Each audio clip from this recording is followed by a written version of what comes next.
नूरानी Urdu education channel को subscribe करें और वीडियो अच्छा लगे तो शेयर करें। रात को 3 बजे उठने वाली जमात, वो भी वहां जब गीजर और गर्मी का कोई इंतजाम नहीं, और दिसंबर जनवरी की सर्द रात है, वो ठंडी हवाएं ठंडा पानी, 3 बजे उठ के वुजू करने के लिए जिगर नहीं जिगरा चाहिए, उठ करके रात को सर्द पानी से वुजू करने के लिए लोगों का जिगर चाहिए। इतनी आसानी से पानी में हाथ नहीं डाला जाता है। तुम्हारे बच्चे 6 बजे स्कूल वाले उठते हैं, उनके लिए गीजर में गर्म पानी मिलता है, उसके बावजूद उनको ड्रेस पहनाई जाती है, गर्म मोजे गर्म जूते, एयर कंडीशन गाड़ी में बैठ के जाते हैं, फिर भी खिड़की खुली तो नज़ला हो गया, किसी को जुकाम हो गया है, लेकिन नबी सिद्दूरिया हबीबिया के दारुल उलूम के अंदर आके देख तो सकी कितनी सर्दी के मौसम गुजर गए हैं, लेकिन आज तक कोई ठंड की वजह से बीमार नहीं हुआ है, कोई सर्दी की वजह से नहीं मरा है। मैं पूछना चाहता हूँ, जो कौम 3 बजे उठ के ठंडे पानी से वुजू करे वो जिंदा कैसे रह सकती है?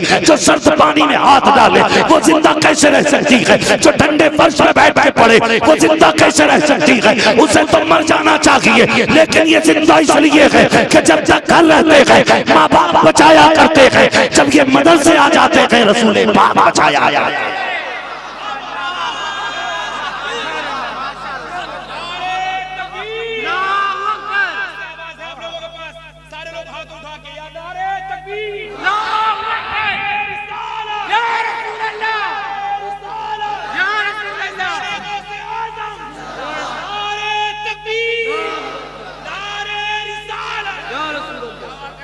ये मदरसे वाले लावारिस नहीं होते, ये वो हैं जिनका काबे वाला भी वारिस है, गुंबदे खजरा वाला भी वारिस, जिनके खुद हुजूर वारिस हैं, ये वो जमात है।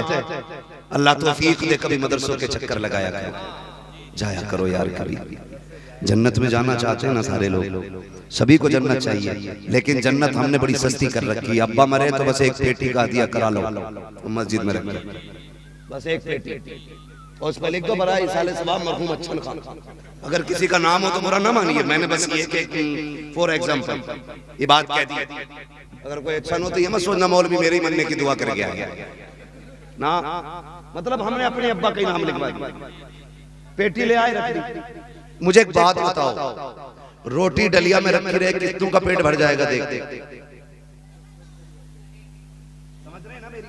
मैं कोई बहुत टफ बात नहीं कर रहा हूं, मैं इतनी इजी करके कर रहा हूं कि हर बंदा समझ जाए। रोटी खाली प्लेट में रखी रहे और मुंह के अंदर ना जाए तो कितने लोगों का पेट भरेगा? तुम एक नहीं 12 पेटियों का दिया करा लो कुरान पाक, और सबको लाके मस्जिद में रखो, वो ना पढ़ी जाए तो बताओ सवाब मिलेगा? हमारे हालात क्या हैं? हमारे हालात ये हैं, जिधर को एक भेड़ का मुंह उधर को सारी भेड़ है, जिधर को एक जा रहा उधर को सब। भूरा के अब्बा मरे वो भी पेटी लिया है, गुड्डू के मरे वो भी लिया है, लड्डू के मरे वो भी लिया है, सारी पेटी लिए घूम रहे। कहा किस लिए? का अब्बा को जन्नत मिल जाए। सुने, अगर जन्नत में जाना चाहते हो, कब्रिस्तान गए हो कभी? नहीं, अभी गए कि नहीं कब्रिस्तान? ना गए तो मेरा मशवरा सुन लें, जो खुद जाते हैं वो लौट आते हैं, जिन्हें ले जाया जाता वो लौट के नहीं आते। आला हजरत ने कहा था, हाय गाफिल वो क्या जगह है जहां 5 जाते हैं 4 फिरते हैं। इससे पहले कि ले जाया जाए खुद भी चले जाया करो, ताकि एक बार लौट के आ जाए। जाएंगे इंशाअल्लाह, हर जुमे को कब्रिस्तान जाया करो। मैं अगर इस टॉपिक पे बात करूं बड़ा वक्त चाहिए। मेरे भाई मेरे बच्चे ने मुझसे कहा था वालिदैन के हवाले से कुछ गुफ्तगू कर ले, अगर मुझे सही वक्त मिलता बोलने के लिए तो फिर मैं गुफ्तगू करता। अब मुझे भी बड़ा लंबा सफर करना है, तकरीबन 600 साढ़े 600 किलोमीटर बाइक कार जाना है, और फिर आप भी काफी वक्त से बैठे हुए हैं। बस मैं गुफ्तगू समेटने लगा हूं, और बहुत गौर से मेरी बात सुनिएगा। इसलिए मेरी कभी ये ख्वाहिश नहीं होती कल को लोग ये कहें मौलवी बड़ी अच्छी तकरीर करके गया। मौलवी का क्या कमाल है? कमाल तो करबला वालों का है, जिन्होंने खानदान दे के कुरान बचाया है। कमाल तो मदीने वाले का है। खुदा की कसम मैं तो अक्सर कहता हूँ, हम क्या कर रहे हैं दीन के लिए? हम तो दीन के नाम पर सिर्फ रोटियां खा रहे हैं। कम से कम इतना ही बचा लो जो हिस्से में आ गया, इतना ही बचा ले जो हिस्से में आ गया। हमारी कौम का एक बंदा खड़े होकर कहता, मदरसे ये तो पेट पालने के तरीके, मदरसे ये तो भरने के तरीके। खुदा की कसम खा के कहता हूँ, जिस दिन मदरसे खत्म हो गए ना, कोई जनाजा पढ़ाने वाला नसीब नहीं होगा। जिस दिन मदरसे खत्म हो गए उस दिन तुम्हारे बच्चों को कलमे तक याद नहीं होंगे। आज जो ये टोपियां सलामत है ना, ये मदरसों की देन है। ये जो चेहरों पे दाढ़ियां हैं ना, ये मदरसों की देन है। प्यार किया करो मदरसों से। मस्जिद को खुदा का घर कहा जाता है, मदरसे को मुस्तफा का घर कहा जाता है। आप नहीं दे सकते, मत दें। मदरसा तुम्हारा मोहताज भी नहीं है, इसलिए कि जब मदरसे पे मुश्किल की घड़ियां आएंगी, तुम घर में बैठना बचाने के लिए मदीने से खुद मुस्तफा आएंगे। ये याद रखिएगा, कोई मदरसे को हकीर न समझे, वरना नस्लों से इल्म उठा लिया जाएगा, नस्लों से इल्म उठा लिया जाएगा। तो जो मरा उसके नाम की पेटी, जो मरा उसके नाम की पेटी। इतनी पेटियां मस्जिद में हो गई, इमाम का मुसल्ला पीछे आ गया, मेहराब में पेटी रखी। पहले खाली अलमारी में थी, मेहराब में। वो खिंचते खिंचते मुसल्ला पीछे होता जा रहा है। कभी पेटियां खोल के देखना, अल्लाह तौफीक दे तो कई पेटियों में दीमक लग गई। जब से कुरान रखा गया, खोला नहीं गया। हमारे हालात ऐसे हैं। आपसे मैं गुजारिश करूंगा, जब चाहते हैं कि हम जन्नत में जाएं, कब्रिस्तान जाओ, कब्रें देखो, और कभी किसी बड़े बूढ़े को लेकर जाके पूछो ये कब्र किसकी है जिसके निशान तक मिट गए, ये कब्र किसकी है जिसकी लकड़ियां नजर आ रही है। पूछना ये कब्र किसकी है जिसके कफन के धागे धागे नजर आ रहे हैं। वो बताएंगे ये वो था जिसके हिस्से में 100 बीघे जमीन थी, ये वो है जो 150 बीघे जमीन का मालिक थी, ये वो है जो मध्य के दौर में लाखों पैसे इसके लाखों रुपए बैंक में रहते थे। खुदा की कसम आज पैसे वालों के निशान बाकी नहीं रहे। अगर निशान बाकी रहेंगे तो मुस्तफा वालों के निशान बाकी रहेंगे, हुजूर वालों के निशान बाकी रहेंगे। जो मैं बताना चाहता हूँ वो बहुत गौर से सुनना मेरी बात। हम मदरसों हम ये चाहते हैं हम बख्शे जाएं, हमारी राहत हमको मिलती रहे। ये बताओ जब हमारी नस्लें, हमारे पोते हमें भूल जाएंगे तो हमारे लिए हाथ कौन उठाएगा? हम में से अक्सर लोगों को अपने परदादा की कब्र याद नहीं होगी। परदादा तो छोड़िए, दादा की कब्र याद नहीं होगी। मैंने ऐसे भी बदबख्त देखे जिन्हें माँ बाप की कब्रों तक का निशान नहीं मालूम रहता। मैं उन्हें बदबख्ती कहूंगा जिन्हें बाप की कब्रों के निशान याद नहीं, जिन्हें माँ की कब्रों का निशान याद नहीं। कोई गारंटी नहीं है तुम्हारी दौलत पे तुम्हारे बाद कोई फातिहा पढ़वा के तुम्हें सवाब पहुंचाएगा। अगर देखना हो तुम्हारी दौलत के बाद तुम्हारी औलाद क्या करेगी, तो कभी अपने गिरबान में झांक के देखो। जो हमने दादा की दौलत के साथ किया है वही हमारे दौलत के साथ हमारे पोते करेंगे। जो हमने बाप की दौलत के साथ किया वही हमारी औलाद हमारी दौलत के साथ करेगी। इसलिए मैं आपसे गुजारिश करूंगा, अगर घर में किसी का इंतकाल हो जाया करे तो मत जाओ मार्केट के अंदर पेटी का हदिया करने के लिए। उठो पहले सीधे दारुल उलूम नूरिया हमीदिया में जाओ, जाके पूछो मुदर्रिस से, बताओ कोई कुरान वाला बताओ जिसके पास पहनने के कपड़े ना हो। सुना है यहाँ गरीब रहा करते हैं, ऐसा बच्चा दिखाओ जिसके पास बिस्तर पुराना हो, ऐसा बच्चा दिखाओ जिसके पास पहनने के कपड़े ना हो। वो कुरान वाला दिखाओ जिसके पास अपनी रहन ना हो, वो कुरान वाला दिखाओ जो पढ़ने कुरान आया है लेकिन उसके पास पढ़ने के लिए अपना कुरान नहीं है। ऐसे बच्चे का पता करो, जाओ जाकर के पूछो मदरसों में कि वो जगह बताओ जहां बैठ के कुरान वाले कुरान पढ़ते हैं। अगर पंखा नहीं है वहां पंखा लगवा दो, अगर फ्रिज नहीं है ठंडे पानी का इंतजाम करा दो, अगर गर्मी का मौसम है एसी लगवा दो, अगर तुम्हें लगता है सर्दी का मौसम है कालीन नहीं है मोटी कालीन बिछवा दो। दावे के साथ कहता हूँ तुम मर के कब्र में चले जाओ, कोई तुम्हारे लिए हाथ उठाए ना उठाए, कोई दुआ करे न करे, जब तुम्हारे लगाए हुए पंखे के नीचे ये कुरान वाले कुरान पढ़ेंगे, तुम्हारे दिए हुए बिस्तर पर बैठ करके ये कुरान वाले कुरान पढ़ेंगे, तुम्हारे लगाए हुए फ्रिज के जरिए अगर ये ठंडा पानी पिएंगे, इधर ठंडा पानी हलक में नीचे जाएगा, इधर कलेजा ठंडा होगा। अल्लाह उस ठंडक के सदक़े में तुम्हारी कब्रों को ठंडा फरमा दे। ये ऐसे काम कर जाओ, अपने इदारों को मजबूत करो, तालीम को मजबूत करो। हर बाप की जिम्मेदारी है कम से कम एक पेड़ अपने आंगन में कुरान का लगाए। वो बाप कामयाब नहीं है जिसने बिल्डिंग बेटों के नाम करा के मर गया, कामयाब वो है जो अपने बेटों को कुरान दे करके गया है। सबसे कामयाब वो बंदा है। लास्ट बात है, इंतकाल के वक्त आदमी को 3 फिक्रें होती है, सिर्फ 3। नंबर 1, मरते टाइम उसे ये टेंशन होती है मैंने इतना पैसा कमाया इसका क्या होगा। नंबर 2, मेरे बाद मेरी औलाद का क्या होगा। नंबर 3, कब्र में जाकर मेरा क्या होगा। सिर्फ 3 फिक्रें होती हैं। बच्चों को कुरान का कारी बना लो, खुदा की कसम सारी फिक्रें खत्म हो जाएंगी। अगर सोचोगे मेरे बाद मेरी दौलत का क्या होगा तो जहन में आएगी बात कुरान वाला छोड़ के जा रहा हूं। अगर ये आगे बढ़ के कुरान पढ़ाएगा अल्लाह मेरी कब्र को जन्नत बना देगा।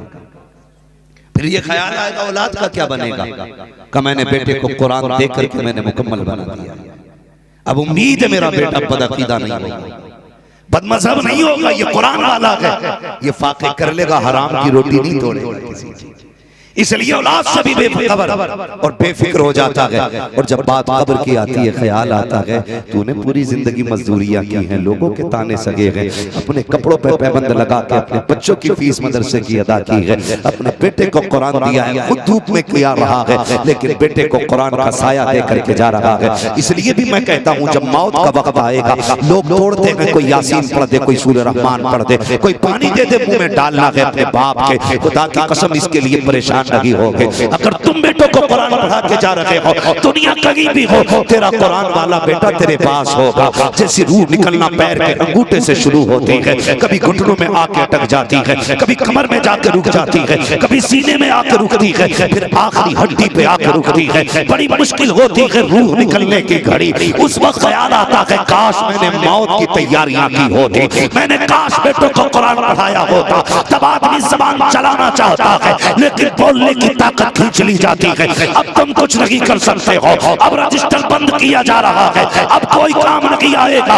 उस वक्त में बेटे जिनके कारी होते हैं वो बाप के सरखाने बैठते हैं, अगर रूह सीने में अटकती है, यासीन की तिलावत होती है, रूह आगे बढ़ जाती है, गले में जाती है, रहमान की तिलावत होती है, रूह आगे बढ़ जाती है। जब बदन दुखता है फरिश्ते सर पे हाथ रख के कहते हैं दुख ना कर, तेरा बेटा कुरान पढ़ रहा है, वो देख अल्लाह ने तेरे लिए जन्नत के दरवाजे खोल डाले। कम से कम एक बेटे को कुरान पढ़ा दो, एक बेटे को कुरान पढ़ा दो। लेकिन जानते हैं मिजाज खराब हो गया हमारी कौम के मिजाज, कह रहे मरूंगा तो टेंशन कुछ ना, पैसा बहुत दिया किसी भी मियाँ से बुला के ना 20,000 में नमाज जनाजा पढ़वा लूंगा, वहां भी बिजनेस कर रहा 20,000 में किसी भी हजरत को बुला के पढ़वा लूंगा जनाजा। अच्छी बात है, नेक लोगों से जनाजा पढ़वाओ, काबिल लोगों से पढ़वाओ, लेकिन एक बात बताओ, दिल से जो बात निकलती है असर रखती है, पर नहीं ताकत परवाज मगर रखती है। जरा बता, जनाजे में बाप लेटा हो, मुसल्ले पे बेटा खड़ा हो, फिर बेटे के दिल की हालत क्या होगी? किसी भी बड़े से बड़े पीर अल्लामा को बुला लो, मैं कहूंगा अच्छा नजराना देते थे, साल में 4 जलसे कराते थे, चलो भाई चल रहे, अच्छी बात थी, बड़े अच्छे मौलाना थे, अल्लाह हुआ, इतनी तो हमदर्दी आएगी, आंसू फिर भी नहीं आएगा मेरी आंखों में। मगर अगर मुसल्ले पे बेटा खड़ा हो, जनाजे में बाप लेटा हो, जब वो आखिरी बार मुंह देखेगा तो याद आएगा जब घर से चला था तो बाप ने कहा था बेटे खाली हाथ ना आना, जन्नत का टिकट ले लिया। रो देगा बाप को देख के बेटा, अब्बा तूने मुझे जवानी भर पढ़ाया, अब तेरी खिदमत के दिन आए थे तू चल दिया, मैं तुझे कुछ न दे सका। मुसल्ले पे बेटा खड़े होकर रो के कहेगा मालिक ये देख वो लेटा है जिसने खुद फाके किए थे, मुझे कुरान से दूर नहीं किया था, ओवर टाइम ड्यूटियां करता रहा, मुझे कुरान पढ़ाया, मालिक मैं इसकी खिदमत न कर सका। ये सोचते सोचते जैसी वो सना पड़ेगा, आंखें की पल के आंसुओं से तर हो जाएंगी, मोती समझ के शान करीमी ने चुन ली है। और यार बस आंखें गीली करके दिखाओ तुम्हारा रब बड़ा करीम है, थोड़ी पल के भिगो के दिखा दो। जैसी बेटा रो के कहेगा अल्लाह इसे माफ कर दे, आज तक इसने कोई उजरत मुझसे नहीं ली, ये जाते जाते मैं ये चाहता हूँ मेरे मालिक इसकी कब्र को जन्नत की क्यारी बना दे। जब बेटा रो के इतना कहेगा, सलाम फेरने से पहले खुदा की रहमतें उतरेंगी और कहेंगी फरिश्तों जाओ मरने वाले से कह दो तेरे बेटे की वजह से हमने तेरे गुनाहों को माफ फरमा दिया।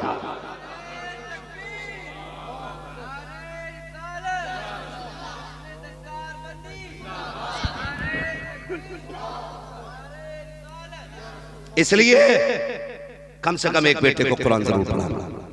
अब मैं पढ़े लिखे लोगों से बात करना चाहता हूँ, तलबा से मेरी गुजारिश है, मेरे बच्चों मेरा एक मशवरा है, तुम्हें जो कुरान पढ़ाया गया है ये पेट पालने के लिए नहीं, खर्चा चलाने के लिए नहीं, अगर बाप का मकसद पैसे ही कमवाना होता तुम्हें मदरसे न भेजता, किसी कंपनी किसी फर्म में डाल के तुमसे रोज 1000 रुपए कमाई कराता।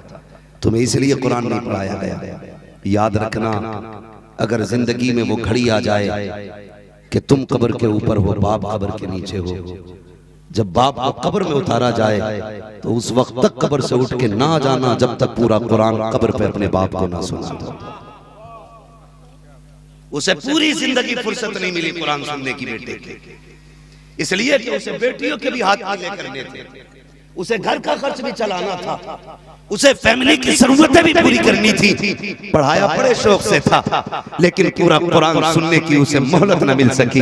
कभी घर के खर्चों ने रहने न दिया, कभी घर की जरूरतों ने घर से निकाला, कभी घर की बीमारियां घर से बाहर ले गई, कभी बच्चों के शौक घर से बाहर ले गए। आज तक उसे इतनी मोहलत नहीं मिली अपने की बेटे से पूरा कुरान सुन पाता। अक्सर बाप अपने बेटों से पूरा कुरान नहीं सुन पाते हैं, लेकिन हाफिज बनने वालों, कारी बनने वालों, मेरा इतना मशवरा है, जब बाप कब्र में उतर जाए, अजान पढ़ने वाला अजान दे के लौट जाए, मिट्टी देने वाला मिट्टी दे के लौट जाए, तू बैठ जाना बाप की कब्र पे, कहना अब्बा बड़े दिनों के बाद फुर्सत मिली है, आज बड़े दिन के बाद थक के लेटा है, मालूम है आज तुझे राहत मिल गई है, मुझे पता है अब्बा कोई काम नहीं होगा। अब्बा सुन, आज तक तूने कुरान नहीं सुना है, आज तेरा बेटा वो कुरान सुनाएगा जिसके लिए तूने मजदूरियां की थी। और उसके बाद अलहम्द से लेकर के फन्नास के सीन तक पूरा कुरान पढ़ना, उसके बाद उठ के आना। खुदा का कसम, सिर्फ बाप राजी नहीं होगा, खुदा पाक भी राजी हो जाएगा, रसूल पाक भी